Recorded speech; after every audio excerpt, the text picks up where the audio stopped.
So I'll start with just a quick introduction of myself if you're not familiar with me. So I'm one of the co-founders of Datum along with Dr. Michael Perch. We're both also professors at the University of Texas at Austin in petroleum engineering. Petroleum engineering is my home department. That's where I teach classes. I teach classes in geomechanics, reservoir simulation, high performance computing. I also have an appointment in aerospace and engineering mechanics, as well as the Odin Institute for Computational Engineering and Sciences, which has a PhD program in computational mathematics. So kind of consider myself someone who sits kind of at the center of mathematics, engineering, and computational mechanics or computer science. Some people would call that a data scientist. It's kind of a new term, I guess. The last few years that's really become popular. So before I was in academia, I was essentially a software engineer for 7 years at Sandia National Laboratories, where I wrote large-scale finite element codes that exploit high-performance computing resources, parallel computing. So I started using Python in about 2011, and have, my Python use has grown over the years to the extent where it's probably 80% of the coding I do is in Python now. And today we're going to talk a little bit about one of the packages in what we like to call the Python data science ecosystem. We cover all of these packages that I've listed here and more in our energy data science, our introduction to energy data science short course that we'll be teaching in May, and I think you can register for now on our website. So this is some of the packages that we'll cover, and the one we'll cover today is kind of really what I would consider to be the core among all of these data science or scientific computing packages, and that is NumPy. So with that, we'll launch right into what is NumPy. So NumPy is really the tool that you should be using for doing efficient numerical computations. And it'll be clear what I mean by numerical computations as we move on. It's often said that Python is slow, and one of the reasons that Python's slow is it has this so-called duck typing, and that is, it's just a kind of a colloquial way of referring to dynamic typing, but that is because if it looks like a duck, then it isn't duck, right? If you've programmed in other languages, you know that like C or Fortran, or even a language like Julia, you have the option to, or in some cases often required to, explicitly give the type of the variable that you're using in the code. In Python, you don't do that, and so if it looks like a duck, that is, if the number is an integer, then it's going to treat it as an integer. If the number is clearly a floating point number, it contains a decimal place, then it's going to treat it as a floating point number. But the just in time, the runtime has to figure that all out sort of on the fly and make sense of it. And sometimes you can run into errors because of type problems. But all of that requires a lot of metadata around any variable, and that slows down Python at runtime when you're trying to run that. And so the solution to that, particularly for numerical computations, is to use NumPy data structures. So their data structures as objects. What we mean by object is, an instantiation of a class in object-oriented speak. So Python is an object-oriented language, although you can use NumPy without really understanding all the details of object-orientedness. But that is, these data structures have some metadata that's associated with them, like they know their shape and other things. And they also have functions that are defined to operate on them. And we'll see some of that as we go along. The other thing about these data structures is that they have contiguous storage. So meaning that, if you have an array of 10,000 elements, well, then those 10,000 elements will sit next to each other in memory, which can just in and of itself add some additional speed because you avoid cache misses and other things when doing computational.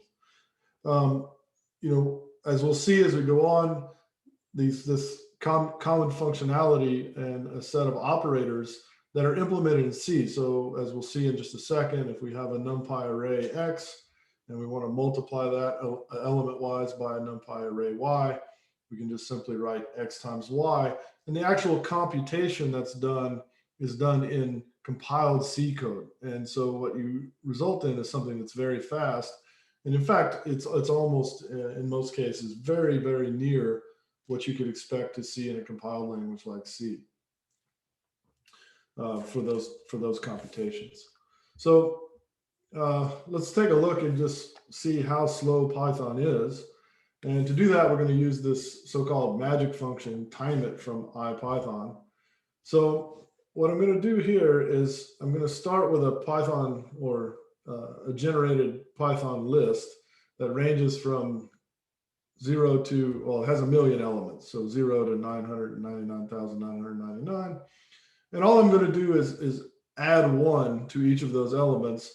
And the most efficient way I can do that in Python is with this so-called list comprehension, right? So this is a compact way to write a for loop, and results in, if you're trying to build up a list on the fly like this, containing the results of some computation, this list comprehension would be much faster than a for loop itself in Python.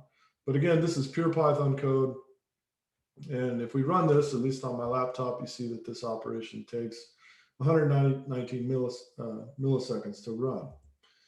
If we run the same operation in NumPy, and I guess here we have some kind of additional syntax to introduce, but this first operation, NumPy arange, creates the same list, so 0 to 999,999 in a NumPy array, and then we can just add 1 to it, and this additional operator is broadcast against the dimensions of the array, so that 1 gets added to every single element.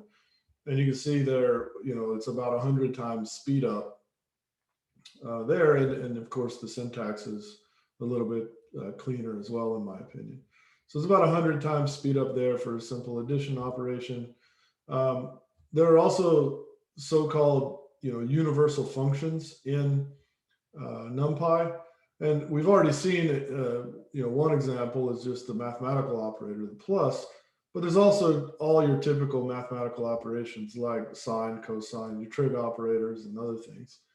So again, we'll just show an example here. If we use the built-in math module from Python, and we want to compute the sine of 1,000,000 numbers, right? Well, in this case, not just the sine, but the sine squared of 1,000,000 numbers. If we run that in Python, and again, using this comprehension here, it takes almost 500 milliseconds to run. And in NumPy, we can actually just stick the list inside the NumPy sine function. So we don't need any kind of looping operation or anything like that. It knows how to operate on the list, or the NumPy array that's created here with this arange command. It knows how to operate on that just as if it were a single number. So in this case, you can see a major speed up there at 22.9 milliseconds running the same operation. So again, both of these codes produce the same output numerically. So to build up NumPy arrays, to create them, there's several ways to do that. I list a few here. This is not all of them. But one thing to point out is that we always import NumPy as NP. This is the canonical or idiomatic way to do it. And it's important to know that, because when you go and look at documentation on the web, or you try to look up an answer to a particular situation or question on Stack Overflow, you're often going to see this shorthand NP as an abbreviation for NumPy, and it's the standard way to do it. So it's the way I would recommend doing it always. So from that, we can create a NumPy array from a regular Python list. So, the syntax here, 2311, would create a Python list, and we just pass that into the array constructor, and then that builds up the array. We can also pass it, nested lists to build 2-dimensional arrays, and it will infer the type where it can. So in the first example, you have 3 integers. So the resulting list, the resulting NumPy array is going to be of contiguous type integer, and the default is a 32-bit integer. using this syntax below, then with the complex number j there, then the type of this two-dimensional array, all elements, is going to be of type complex. So even here where you have these integers kind of, or apparent integers in this nested list, they're going to be coerced into type complex because of that. You can also specify the data type explicitly. In this case, the float is a 32-bit floating point number. Double would be a 64-bit floating point number. And in this case, we're creating an A range. So it's going to take numbers that span from -10 to 10 in steps of 2. Likewise, you can create a linear space. In this case, the syntax is numbers from 1 to 4, and there'll be 6 total numbers, including the endpoints. These will automatically be coerced to be floating point numbers because I added the decimal place there.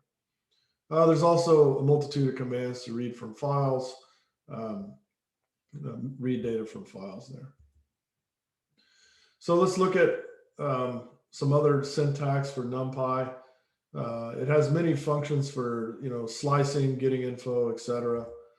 So in this case, what we're going to do is we're going to first create a NumPy array with the NumPy A range. So that's going to create a one-dimensional array of integers that span from 0 to 8. So there's 9 total. And then we can call this reshape operation on it to reshape it into a two-dimensional array. It's important to note that this reshape operation, there's no copy that happens in memory or anything like that. In memory, this is still stored as a contiguous kind of one-dimensional array. This reshape operation just changes the way we view it and can interact with it from Python. So it still is very efficient. To get parts of or selections of an array in NumPy, we use this so-called slicing notation or index notation. So the colon represents everything. So from the beginning to the end, along the first dimension of the array. Well, the first dimension of this array is the rows, and the second dimension is the columns. Should mention also, I think I forgot to mention that NumPy arrays are n-dimensional, so they can have as many dimensions as you'd like. And we'll see at least one example later where you have 3 dimensions. So in this case, we're taking all, the colon represents all, so all rows along the 0th column, right? So Python is a 0 indexed language, so 0 indicates the first. So that means take all rows in the first column, and you see that what's reported back there is 0, 3, 6.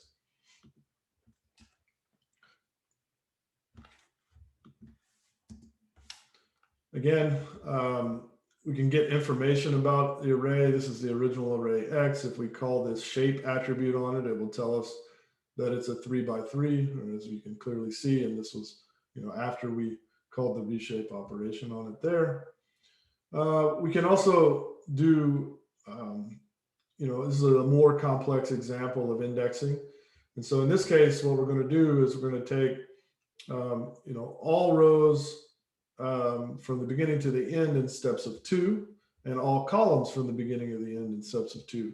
And so in that case, what it takes is, what it selects is the 0, the 2, the 6, and the 8, right? So that would be all rows in steps of 2 and all columns in steps of 2. And what we do here is we assign this to a variable y. Now, from there, what we're going to do is we're going to reassign the 0, 0 entry of this y array to be 100, okay? So there's no problem there. You can clearly see that what was originally 0268 has now been changed to 100,268.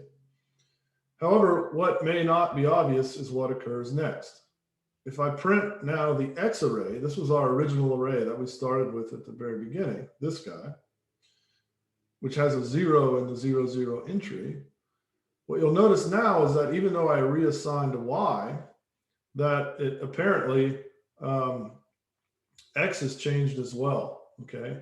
So this is something to be aware of, and to the uninitiated might seem like a flaw in the programming here, but it's just, it's actually a feature, and it can be very useful and add a lot of speed, right? Because basically what is happening here is that when you take this selection of X and assign it to Y, you're actually just assigning Y a view into the original array X. So it doesn't make a copy in memory to produce the subset. It just stores the information it needs to see into the original array X, as you know, as we'd expect, right? And so so now, you know, when we change Y, we're also changing X because of this view type syntax. So if we wanted to avoid that, what we could do is when we make the original selection on X, we can follow that up with this copy command. That explicitly creates a copy. So now Y does store a copy of what was selected from X in memory. And again, here's another example where I'm assigning the 0 entry of Y to 200 and then printing them both to the screen. And you can see that X has remained unchanged from the previous, you know, change that we made, and Y now stores 200 there. So this is, you know, one of the subtleties that, again, to the uninitiated might seem like a bug or a gotcha that could appear when you're using NumPy arrays, but it's really a really nice feature if you're careful and know what you're doing. You can gain a lot of speed by not making copies of large data. One thing that's really great about NumPy is the so-called broadcasted operations that allow you to compute efficient and compact finite differences. So of course, finite differences are something that we, you know, as engineers, we solve differential equations a lot, and sometimes we need to approximate the derivatives in those equations. And so we can do that quite efficiently with this kind of syntax. So for this thing, to kind of show a little more step-by-step what's occurring here, I'm going to jump over to our learning management system and open up a new Jupyter notebook, or show a Jupyter notebook that has this example in it. So from here, these are just, you know, written out equations that show the finite difference formulas, or forward finite difference formulas for first derivatives. And then this again is just a replication of what's on the other page. But let's take a look at, say, what Y is. So Y is this array, okay?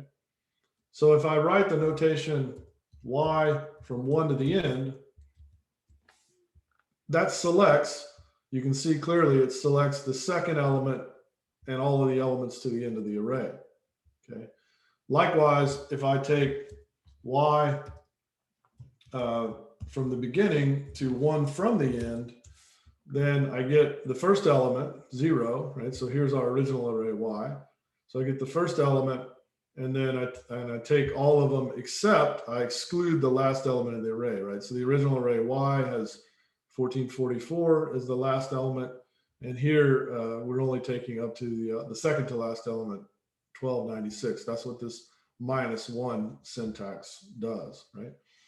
So now if I take these two arrays that I've written out here and just subtract the two, what I'm computing is a delta Y, right? It's the difference between every pair of elements in the array. And I can compute that all in one shot, right? So then I have delta Y. This would be the numerator of the finite difference command. And then I could likewise compute the denominator, computing the delta X's. And then I would have my finite difference approximation. So then returning to our slides here, we can see just a visual idea of what happened there. So our original function Y of X was this, you know, parabola, it's X squared. And then the numerical computation of the derivative done in this very compact finite difference syntax, then, you know, I automatically compute the derivative of that. Of course, this is a simple enough problem. Anyone who's had Calc 1 knows that the derivative of this is 2x. So that should be a straight line with slope of 2, and that's this red line below that is plotting the discrete points that we compute with this finite difference. So we do get the correct answer there.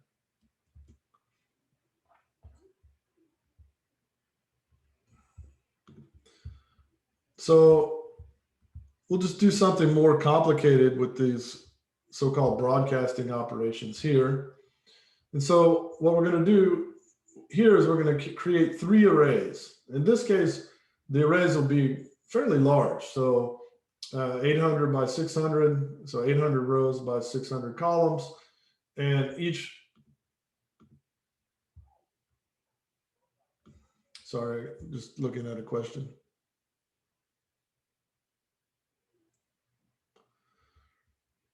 Okay, I think I'll save that for the end. That question that just came in, it's not relevant to exactly what we're talking about here. We're going to create 3 arrays. Each of them will be 800 rows by 600 columns, and then we're just going to assign random numbers to them at this point. So those are each 2-dimensional arrays. And from that 2-dimensional array, what we're going to do is create a new array that will actually be 3-dimensional, right? So it's going to have each of those 2-dimensional arrays as an entry in the first dimension, right? So the total dimension of what this RGB array will be 3 by 800 by 600. And so now what we can do is we can multiply that RGB array times, so if we transpose it first, so the dot T transposes this array, transposing the array will cause the array, the third entry of the array to be the innermost entry. So the 3 will be, I think maybe the easiest way to do this is to just say RGB T shape and then execute this. And now you can see the transposed shape is 600 by 800 by 3. So 3 is now this last dimension. And because I transposed it, now I can multiply that last dimension by an array that has 3 entries. And so in this case, my array will have 3 entries, 1/2, 1/2, and 1/4.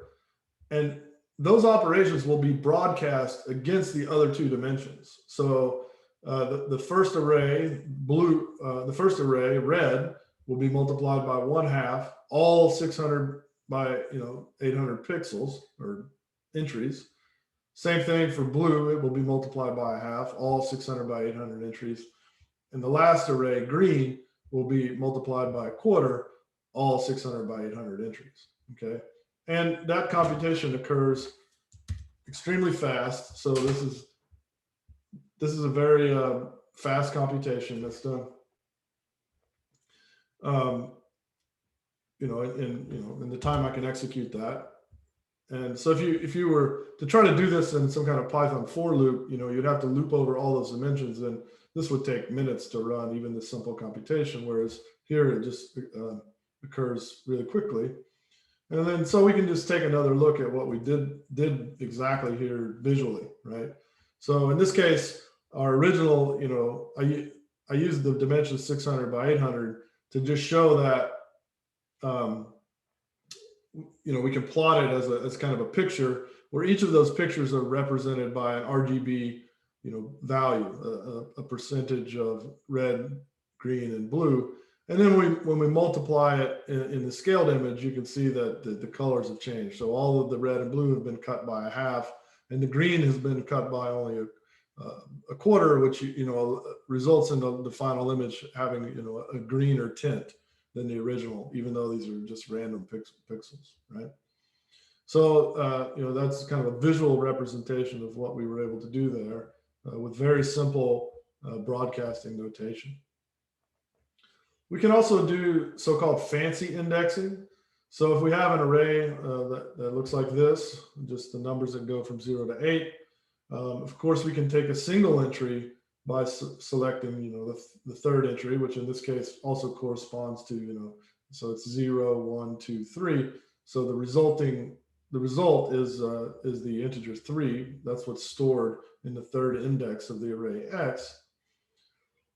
We can also take using the so-called fancy indexing, we can provide a Python list. So in this case, the 0th entry, the third index, the 3 index entry, and the entry that's 1 from the end. And so in this case, again, we get 0, we get 3, and now we get 8 by providing this fancy indexing. So this is very useful that we can select entries from an array with a list of indices, okay? And the thing to note there is that this is something you cannot do with a pure Python list, right? So if you have a pure Python list, 1, 3, 5, 7, I cannot take the 2 and 3 index, and then it tells us that the list indices must be integers or contiguous slices, but it can't be discontinuous entries like we have and can do with the fancy indexing in NumPy. So just more examples of fancy indexing. So in this case, we have a 2-dimensional array. And if we take the 0th entry of that, it's going to give us the first row, because the 2-dimensional array, the first dimension is the rows. So there we take the first row. We can also use a list to take the first and second rows. And in this last example here, we can then provide a list of indices that can be read like this. So the first one, it will be the 0, 0 entry. The second one will be the 1, 1 entry. And the last one will be the 2, 0 entry. And so in that case, you can see the 0, 0 entry is 0. The 1, 1 entry is 4. And the 2, 0 entry is 6, right? So from the original array. You can also do this fancy indexing with so-called Boolean arrays. So in this case, I'm going to create an array of random numbers that go from -10 to 10. You can see there the result. And from that, then I can use this greater than operator, and it will broadcast this conditional test against the dimensions of the array. So everywhere where x is greater than 0, I'm going to get a true, and otherwise I'll get a false. And so the resulting array there is this one that you see here. And I can actually use this Boolean array to index back into my original array. And so in this case, if I do that, then it will only give me the positive numbers from the original array. So this is a nice technique for, say, data cleaning and other things. If there are entries in your original array that you want to exclude somehow, then you can do it this way with this true false type thing. You can actually also just put the conditional statement right into the index. You don't have to assign it to a temporary variable. So you can do something like this.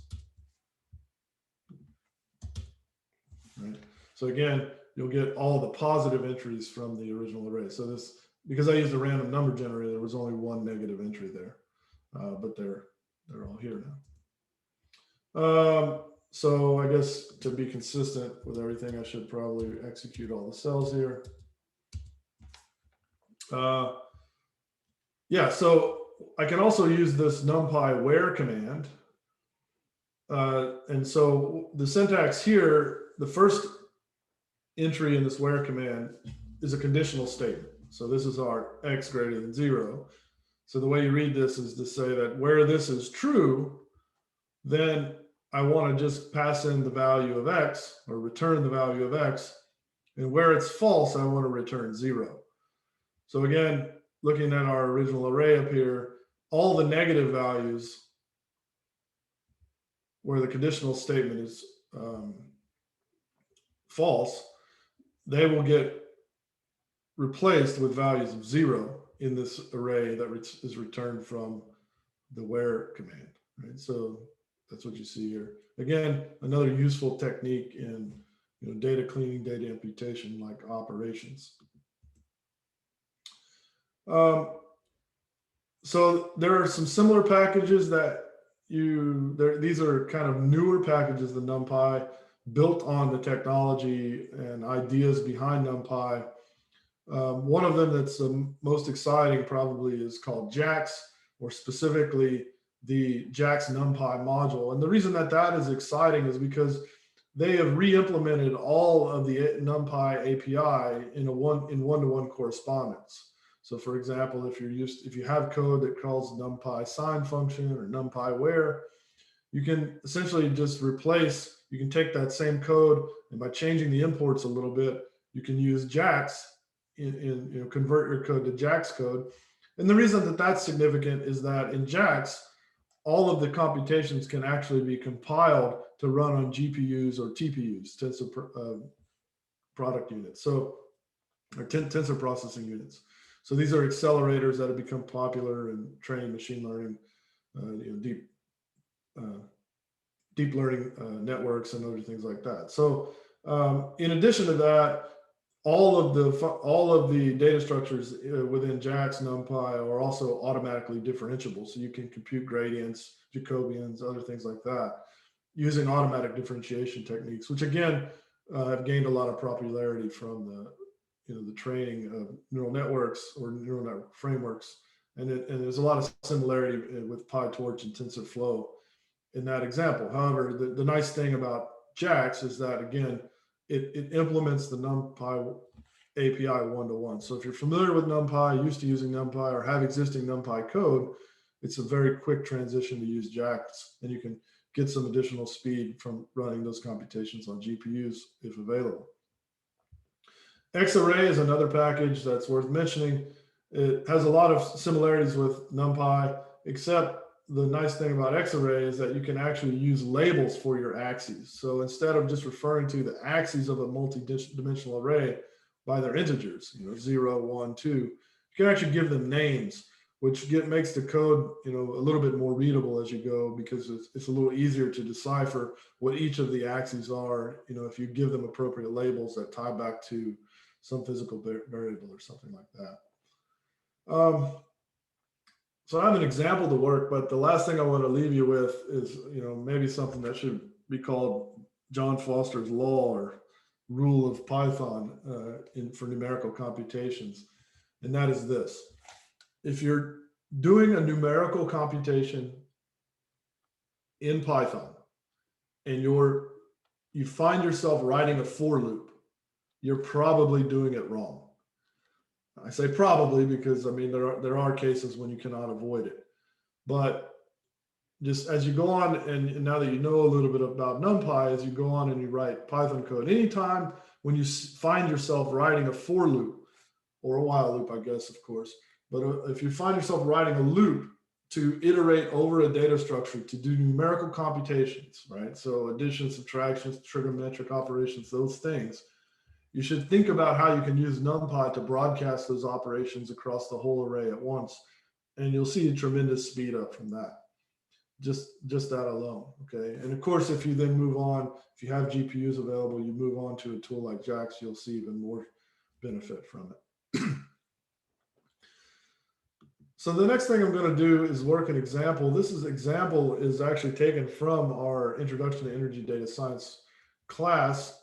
And we tend to train petroleum engineers and geoscientists, so a lot of them are familiar with the Kozeny-Kármán relationship, right? So this is just a phenomenological relationship or model that says that the permeability can be modeled as some proportionality constant m times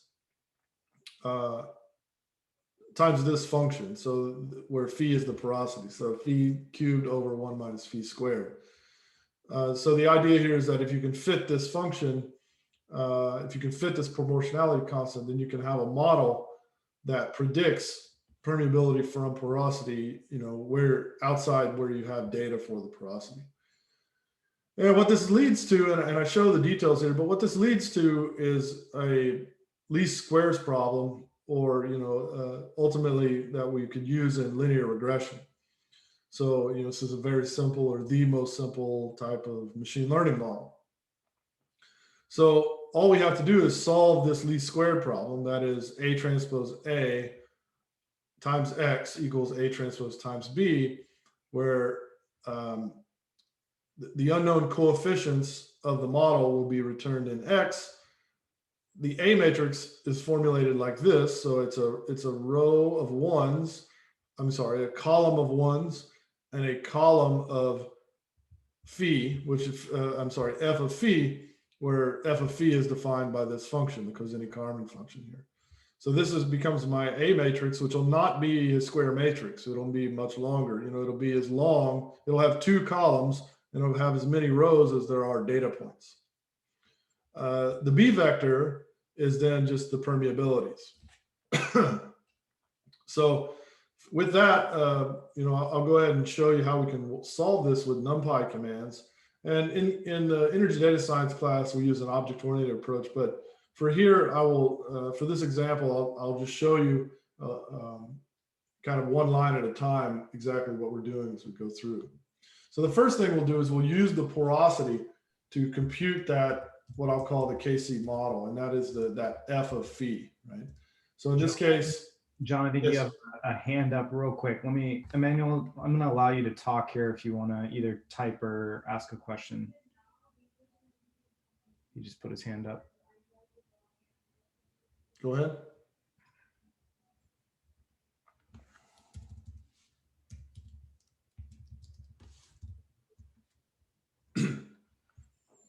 Sorry, didn't mean to interrupt. You can go ahead. Okay. Well, maybe after I finish this example, we should have some time for questions there. So if we start with the porosity, just to show you what that looks like, just a value of porosities here. I'm going to define a variable that I'll call KC model, and that will be the porosity cubed divided by 1 minus the porosity squared, the quantity squared. And again, these operations are broadcast across the whole array, so that when I do this, it computes all of those values for the entire porosity array at once, and you can see that it occurs very quickly like that. So now that we have our KC model, we can construct our A matrix, which in this case will just be a NumPy array. So we'll use the NumPy array constructor. And in that, we're going to basically, this will be created from a couple of NumPy arrays, 2 NumPy arrays specifically. The second one will be KC model. Okay, that array we just computed. But the first entry, we want it to have the shape of KC model, but we want it to just be all ones. Well, NumPy provides this nice constructor for creating an array of ones. It's just called NumPy ones, and then you provided an integer that is the number of ones that you want to have. And in that case, we can actually take it from the KC model array by calling shape on it. That will return the shape of that array. And we actually want the number of rows, so we'll take the first dimension of that array. So with that, then we have the A matrix. Okay, but one thing you might notice, so you'll see that the first entry is in fact all ones, and then the second entry is that KC model function. And in this case, it actually, if we look at what the shape of A is, it has the incorrect shape for what we want, right? So if I investigate what the shape of A is, it's 2 by 384. We had 384 data points. What we actually want is the opposite of that. Again, returning to this, the first column, right? So it should have 2 columns and 384 rows. So we're just going to transpose our original matrix here to get it the correct shape that we want, right? So now our matrix does have 384 rows and 2 columns. And again, if you inspect it, you'll see that the first column is all ones and the second column is KC model. So once we have that, the B vector will just be the permeability. And then we can go ahead and solve the linear system. So with that, we'll use NumPy linalg solve function. So this is a matrix. This solves the matrix equation where A is the left-hand side, X is the unknowns, and B is the right-hand side. Well, in our problem, the left-hand side should be A transpose times A, and the right-hand side should be A transpose times B. And the at operator is the the matrix product operator shorthand in Python. You can also use the, say, NumPy dot command would give you the same result. So I'm demonstrating both here. And from that, then you get this result, right? So that's the slope and the intercept of our model. And so essentially we've solved the problem, but let's go ahead and what I'm going to do is go ahead and assign the first value to intercept, and the second value to slope, like that. And then I'm just going to go ahead and quickly make a plot to make it obvious what we did. For this, I'll use the standard plotting package in the Python data science world, Matplotlib. We talk about that in our intro to data science class. And from here, we will plot KC model versus the permeability. We'll do that with black dots. You can see those there. And then we'll just add the line that we just created, the model that we fit to it. So again, in this case, we're going to plot KC model. And then we're going to write out the equation of the line. So that's the intercept value plus the slope times KC model. And again, this will be broadcast via NumPy operations. And for that guy, we will plot that with a blue line. And there you go. So the slope and intercept of this line gives us the best fit to the data in the least squared sense. And that is the model we can use to predict the permeability from porosity outside the data. I'll just leave you with the fact that, you know, there is another nice package in the Python data science ecosystem called Seaborn, which is used for statistical visualizations. And with that, we can actually just do everything we just did in one command. So it'll actually find the best fit model for you without, you know, under the hood, it's doing the NumPy computations too. But in this case, you can just get the result with one command. So that's just kind of outside the scope of what we were talking about, but I'll leave you with that today as just some ideas of the things that we teach in our energy data science class. And hopefully, you know, if you have any questions, we have time to a few minutes here to answer any questions about NumPy itself.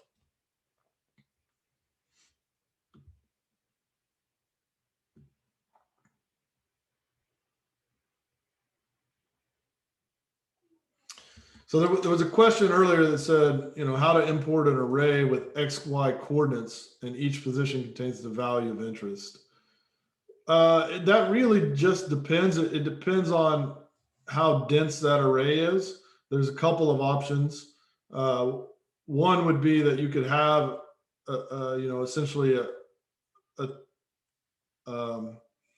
if it's a fully dense array, you could use the indices themselves. So the 1, 1, 1, 2, you could use those indices and just form a two-dimensional array with the values in their locations. A little hard to just, let me see. So the question was something like this. What if you had a XY coordinates, so something like 1, 1,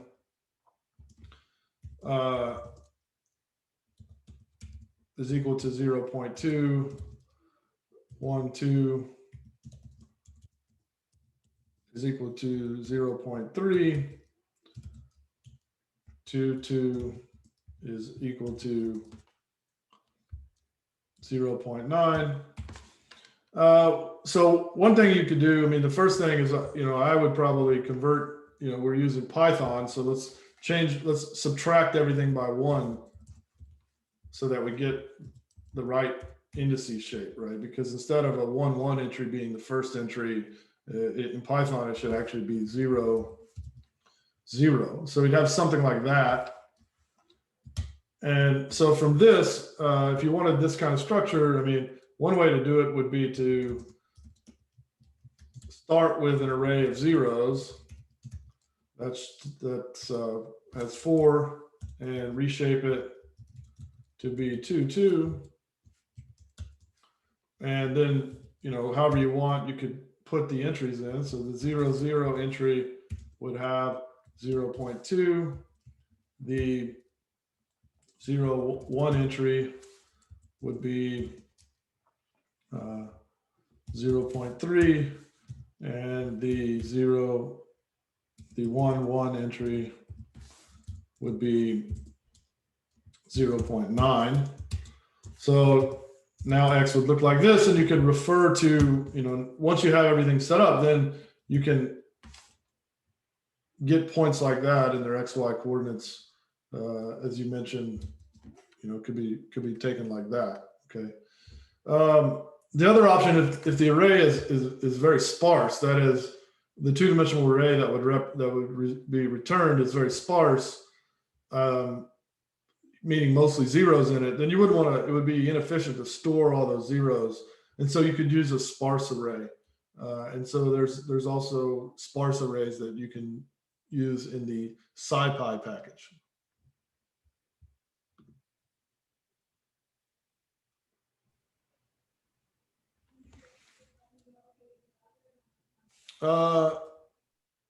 Okay, so there's one question. Can you make the array update itself, say during stock market hours, for instance, as a real-time data is processed via a WebSocket?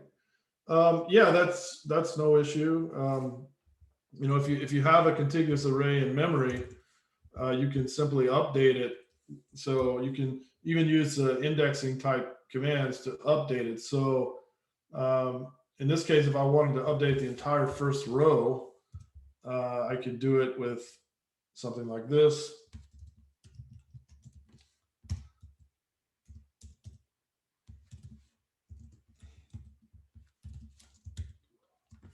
I said first row, but that's the one index row, so that's going to be the second row, right?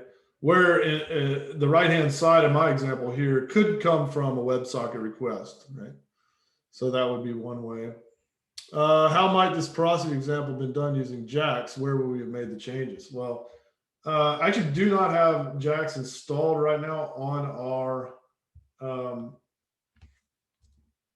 our classroom, but if you'll just give me 1 second, I do have it on my local computer, and I should be able to get that up really quickly. So if I just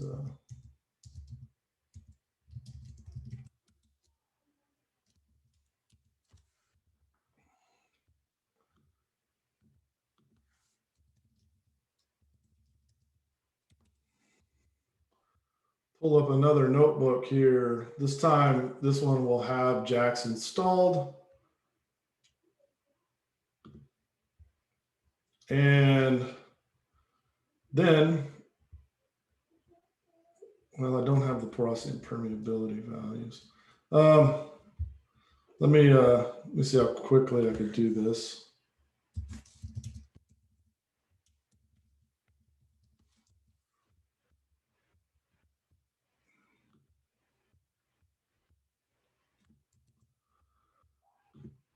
So, new notebook here.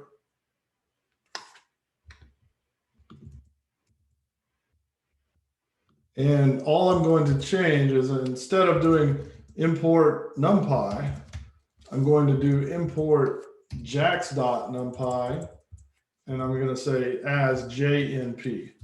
Once I do that, then I can porosity equals this JNP array. I'm copying this from a different location here, so it's the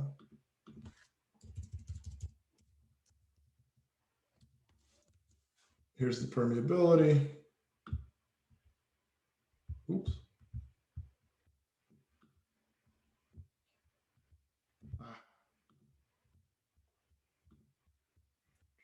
again.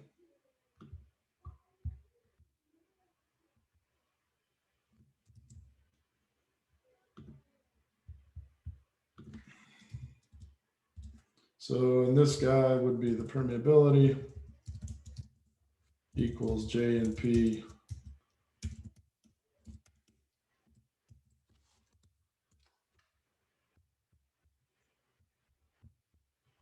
So now that I have those two arrays, the porosity and permeability, here's the beauty. Everything is the exact same. So I just have to copy one line of the code at a time. I don't make any changes. KC model is computed. That computation would, in my case, I'm just working on my laptop here. But if I was working on a GPU,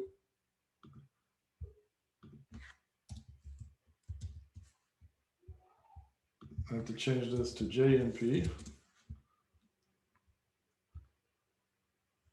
and change this to JNP. So essentially just everywhere I had NP referring to NumPy, I would just change it to JNP. And same thing here.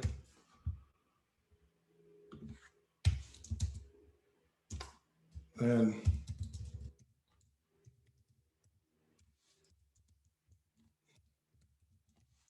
everything is identical.